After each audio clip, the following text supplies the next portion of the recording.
Nyakinshasa rero ukuntu ateye yirirwaga hano mu bantu bose batamika ukurukanya mu kwegara akagara mu gitondo ukamubona bagiye gukora amasikiti. Wow. Nyakinshasa niwe wishe Kanyamukwego mu bantu umwe nibe na Kanyamukwego ari kunyumva nyumve n'abandi mu nyumve. Umuntu wishe Kanyamukwego muri media mu bandi bantu ni umuntu uyu umwe bamwita naza mwaki ama video. Beve we. Yo. Kingizamba si wo kuvugwa. Kingizamba no mufu. Yes Christian. Kingizamba ari baranuka. Kingizamba no kuvuga hano. Urabona niwe Peshe tubona ko wavuga ibingibi kandi uzi hosting. Araje afata ifoto yawe yamatangira agushire kuri status n'ahandi hose. Nguyu ngo yagize gutya na gutya. Icyo nicyo cyicama. Gutsinda. Uwo yabikorera ni muri Amerika. To be honest, mureke mbabwire uwo yabikorera ni muri Amerika muharabika. Hari itegeko rishobora kumuheza muri gereza ubuzima. Aline we gatoya hari abantu bari kuvuga ngo bambonye kwanza. No ari aho menyera atari igipfu. Aho menyera ko nzamba atari igipfu. Abantu bari ibyo wavuze narabyumvishije waramubwiye ngo mpezi iyo foto. Bihore twese dukora duharise. Aline ngende kuvuga Kingizamba kari igipfu katajya avuga bo muri Amerika kari igipfu. Muri Amerika yaturura gatoya. We ntabwo uzahageze Frank. Oya kuruse pastor Gipaso. Ngo nuko.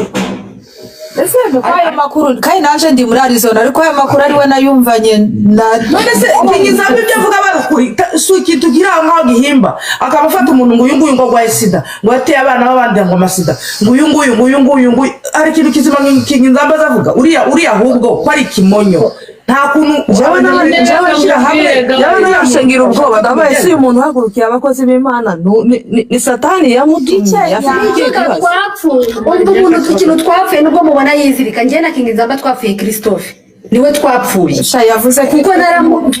twaravuganye kuri koro ndamugandise uri ikigoryi ugira ubwenge nta bwenge ugira twandi guhera kwa kuyamuka amasengo ibyamujidabinga wagiza kugarukira waretse ibyo bivaho ejo bundi atangira kujya avuga bira bya Christophe akamushyiraho ngo umugore ngibiki ibintu byinshi cyane kandi arabizi ko nkunda Christophe. I love him so much and I respect him so much. Mukunda birenze uko atekereza ibyo yigira by'ubugoryi n'ubucucu ngiye niye mushumba wanjye niwe nkunda niwe nizera kandi ntagazamuza kumukunda. Ndamubaza ibintu uri kwirirwa kubandika buri munsi ugafata ifoto ya Christophe kayizamura ku manywa na nijoro waretse ahita mbaruka kuri WhatsApp ndaza nsanga nari kuri live musanze kuri live ndandika muri commentaire ayarimo aravuga ubufu namwe ariko uziko nyine uri igipfu nkuko ujye bivuga ahita mbaruka nkuraho aragenda n'uwo mujinya ko yakabona ko ibyo ari kuvuga ntahuza nawe simbizi. Rero we na kiriya kigoryi ngo ni Nyakinshasa barabwejaguye bavuze ubusa baraje bararutse. None se sheri Nyakinshasa sinaherutse muri inshuti. Ndakubwiye ngo tumaranye umwaka wose mbizi neza yuko abagore. Oya nshuti yanjye ngiye dushaka kubani igihe kirekire ariko nkuzi ndi kukurebaho ndi kukubona intambwe zawe. Jewe si inshuti yanjye ngo ni inshuti yanjye muri media n'umuntu napfa kuvuga ngo ni inshuti yanjye muri media ya Kenya uwo napfa kuvuga ngo ni inshuti yanjye magara umwe harimo benshi ariko reka mvuga yaba umwana mujye mubona kuri mama Murenge bita Joyeuse. Okay. Kubera ko mbizi ko nta buryarya agira niyo bamubwira ngo mwiza yakoze rino kosa afite kumamagara turuwawe tumwiza bavuze gutya meze gute ntago ari wa muntu uza ngo agukunde muri kumwe nimutandukana kwange. Nyakinshasa rero ukuntu ateye yirirwaga hano mu bantu bose batamika ukurukanya mu kwegara akagara mu gitondo ukamubona bagiye gukora amasikiti. Wow. Nyakinshasa niwe wishe Kanyamukwego mu bantu umwe niba na Kanyamukwego ari kunyumva nyumve n'abandi mu nyumve. Umuntu wishe Kanyamukwego muri media mu bandi bantu ni umuntu uyu umwe bamwita Nyakinshasa umwe nta wundi muntu wera wirabura umwe Nyakinshasa wenyine. I know umaranye igihe kinini nawe cy'umwaka mwiga akantu ku kandi inje kubivuga hano nzi ubundi kuvuga ndamuzi ibyo akora ndabizi. I know her very well ntabwo ndi umusazi ariko naje kumubwira ngo yitonde kumuvuga neza kumusobanura neza nanze kuza kuvugira bino ku Masimba kugira ngo ejo atazabwejagura ngo biramwinjiriza ngo mureke ngo yinjize ngo birinjiza nicyo bizega ukaza kubwiza umuntu kuri ngo reka ngo ari kumvuga ngo kugira ngo yinjizeho niyo mpamvu naje gukora hano kuri TikTok live kuko nabizi ko hari abarimo bararikodinga bari mu dukatemo bakagenda bakatumushyira akatwumva. Nyakinshasa ni indyarya ni indyamirizi ni umurozi ni mubi. Umuntu ugukunda muri kumwe mwatandukana akakwanga akakuvuga bino hano akajya kuvuga ibindi hariya akaba inshuti y'umwanzi wawe akakubwira ngo uriya muntu ni mubeje ugasanga bari kumwe. ntubivuge ibifu za ntuzivuge utinda kubwira umusazi akagira ngo numuze none se akabazo mwene ubivugiye hano ntukubwire kubivuga hagati ya ntubivuge dore barimo barashaka kuguprovoka ngo uvuge Kinshasa kubera ko atazanye online bari kubimuvugisha niba fact nzaza ku Masimba mfite channel yanjye y'Amasimba abatarakora subscribe muyikore inze ku Masimba ngiye mvuga akantu ku kandi uzabireke za kuingenza ikibazo naho kiri mwiza kagenda ukakora ikiganiro nawe kagenda ndagira ngo reka nzamusaba ijambo kurindi kugira ngo n'abazajya abwira bajya bamenya umuntu urimo urababwira none bareke kumwibeshyaho bamenye ngo umuntu uri kumbwira bimeze gutya agereka kuza murirwa nyishinyikishaho yirirwa nyica mu bandi bantu iyo wamenye umuntu ngo uramubwira kure ubutaha wazajya kubwira azamenya ko ari kumubwiza urwanga atari kumubwiza umuntu yaba hostinga mwembi mukavuga fact zanyu kuri hano kuri TikTok nzivugira iki mfite channel yanjye nzazivugira kuri channel yanjye urumva ikibazo ahantu kiri naho ngaho sasa rero twebwe abanyamuryango nzazivugira kuri channel yanjye abantu ntibajya bicara ngo tuba hostinge muri babiri uvuge fact turicara iki kuri TikTok afite channel afite authentique wenda kuri YouTube y'undi muntu afite authentique ni authentique niba ari authentique niba ari ibiki ibagirwa ko bitwa ni comedy byiwe bidafite 12 bitanasekeje ukarekana n'Amasimba nawe akareka authentique undi akaba hosting ukavuga fact zawe nawe akavuga iziwe nzabanza nzivuge kuri YouTube ariko ndatekereza ko Kinshasa atagira iryo hangana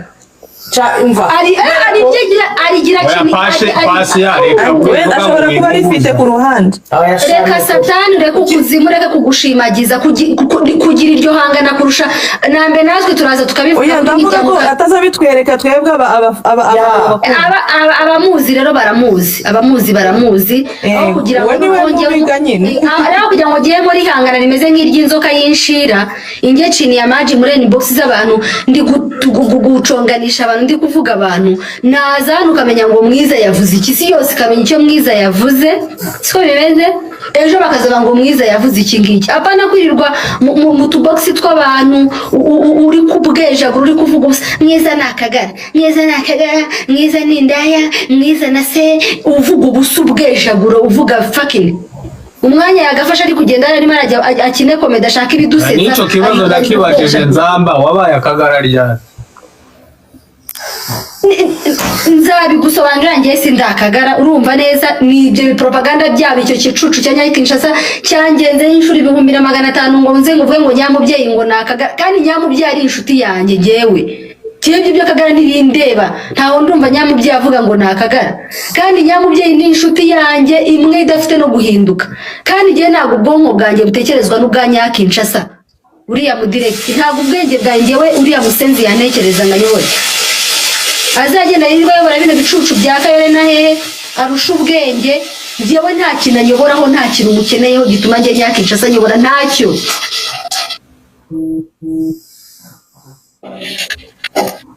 urumva nta kintu ngiye nyakinshasa nyoboraho nta na kimwe kibaho cyo mu isi ngo ku buryo nganekerereza ngo ku buryo ngambwira nta nyakinshasa nta nyabitanga izo mbwa z'imbwebwe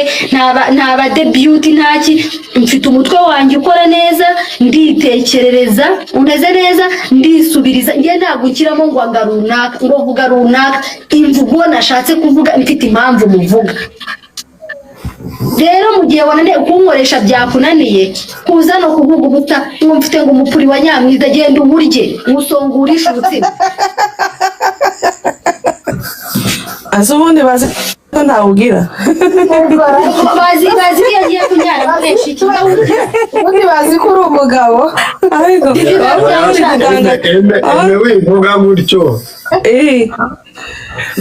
arawugira ariko nyine kuza kubesha ngo uri hanze hari ukuntu nyine baba bakabije ukakubona ese uyu mukuri hari ukuntu baba bakabije ukagira ngo uwo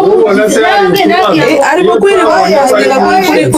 kuri status ukagira ese uyu mupuri ukagira ngo abantu bazi ko umwiza atagira umupuri kandi ndawugira ushitse haba ngo ndawufite ushitse abanyina barayigutya kandi uwo mfite n'uwabanyina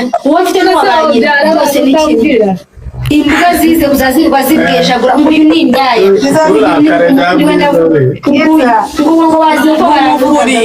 umupuri se nibi niba utawufite babaye umupuri izo mbwa z'imbwa imbwa y'umugabo w'umunyamurenge idafite ubwenge hari undi mugabo w'umunyamurenge murabona utari kiriya gicucu wiruba umupuri ukawuhindura indiri azaze mumuhereza agenda awurya atonga umutima awurisha arawubonye se iyo mbwa y'imbwa afite ihungabana ko tutakawubona njyewe barangiye icyamutera ino hungabana iki gisenzi nyina ni ikiragi ni umuntu nyine mama ni umuntu utameze neza mumba yese nashatse kumuvugaho kubera ko nawe ni umubyeyi mama ye ni umuntu nyine utameze neza kwa no kubyara iki gisenzi nyine ni ukubafatisha umuntu utameze neza abagabo bakagutera nyine utameze neza ukabyara umwana iki gicucu kimaze gukura kugira ngo kibyiture nyina kikirwa kimusambanya cyangwa ibimogi ibi nabyo hungabana kigira icyo kizeze cy'umuhungu cyarangiza kikicara kikumva ko abantu bose babyaranye na ba nyina babyaranye na ba se kikumva ko abantu bose ari indaya gaheruka mu myaka myinshi ishize sasa urabona igicucu kirwanda gitangira ku ngufu kikiga gisanga ifosi mama we ntago agakecuru twari tubarahukiwe ni agakecuru gashaje cyane ni agakecuru abantu ntabwo baba baziranye n'abandi njye ntabwo nari nzi iyi mbwa ntabwo nari nyizi ariko abantu baramamagaye abantu mw'abanyamukire barambwira iki gisozi kirwaga gifatanye na ku ngufu munsi ariyo ryo hungabana kigira kandi nunabona n'umuntu utinda ku kintu ngo mbane na papa wanjye wakabimenye neza ko ari papa wanjye noneho kubana na papa wawe byabaye ikibazo kubana n'umubyeyi wirakara ari tekereza njye ndi kumwe na papa wanjye afite umukozi mu nzu byuka akamumesera akamenya yuko yarimye akamenya yuko yaba mwembi uteye ipasi papa wanjye ndi gukora inshingano zanjye umwana seriously ndeka nkubwire ibi bintu nubyegereza umutima birakubangamira cyane turimo turabivuga biri fani uzabifate nk'uko nyine abantu turimo turabivuga uzabyegereza umutima ubyegereza umutima kubana na papa wawe nta nkuru irimo akaga n'uko umubyeyi wawe niyo mpamvu nababwiraga mureke dufatanye ubucano bwose buzabuzana amafuti tuza tugura ngo turi kumwe ngo dufite kuba turi kumwe tuzabana uwo bizabangamira uzumva abanganiwe iko njyewe Nyamwiza tunze data wanje wanzaye akarara ijoro kugira ngo ngarurira nashaka icyo wanje aho yibereye mu minembwe ngo imigisha yose mfite imigisha mfite ikubiye ko kubera ko igihe nakuze nafashe umwanzuro wo gukorera ababyeyi banjye ibishoboka ku rwego rwanjye reka nanige ifuru umunyamugisha wo dusengeriza natwe abacu niyo barira dufite abana baho ibyo ngirwa mubwejagura ngise ngona nyina niyo mukavuga ubusa papa he's a proud of me my mother is proud of me ikurenza uko mubitekereza ariko icyanzanye uyu munsi naje kubwira uwo musenzi kadu uyu nguyu uyu Nyakinshasa uyu nguyu niwe naje kubwira ndaba ngo ndabizi ko King Nzamba siwe waje kunduka Nyakinshasa yaciye muri King Nzamba amaze igihe kinini aca mu bantu benshi bakabwejagura iki akagaruka akanyisekeshwaho akaza akanyibwirishwa utugambo nkamurebesha amaso twashakaga Nyamwiza waretse tukaba hostinga mwembi nta kintu duhostinga aho nzi hostinga pite channel icyo nicyo kibazo nuje iwawe uzavuga ku ruhande rwawe nawe